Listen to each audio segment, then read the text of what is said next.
కాకినాడ జిల్లా కిర్లంపూడిలో వెంచేసి ఉన్న శ్రీ వనదుర్గ అమ్మవారి ఆలయంలో ప్రతి శుక్రవారం రంగరంగ వైభవంగా అన్నదాన కార్యక్రమాన్ని నిర్వహిస్తున్నారు. కిర్లంపూడి, చెల్లంగి, జగపతి నగరం గ్రామస్తులే కాకుండా వివిధ ప్రాంతాలకు వెళ్లే భక్తులతో ఆలయ ప్రాంగణం కలకలలాడుతోంది. శ్రీ వనదుర్గ అమ్మవారిని భక్తులు దర్శించుకుని తీర్థ ప్రసాదాలు స్వీకరిస్తున్నారు. వచ్చిన భక్తులకు ఎటువంటి అసౌకర్యాలు కలగకుండా ఆలయ కమిటీ సభ్యులు తగిన ఏర్పాట్లు చేస్తున్నారు. ఆలయ కమిటీ మరియు భక్తులు గ్రామస్తుల సహకారంతో ప్రతి శుక్రవారం భారీ అన్నదాన కార్యక్రమం జరుగుతోంది.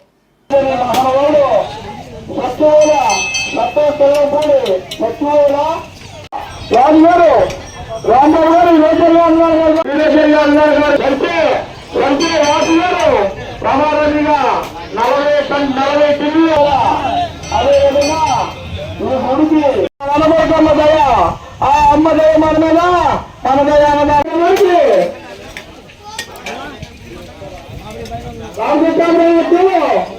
రామకృష్ణ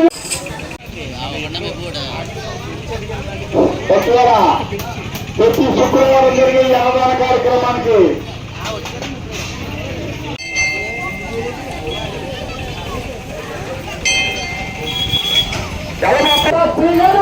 ఈ రోజు అన్నదాన కార్యక్రమానికి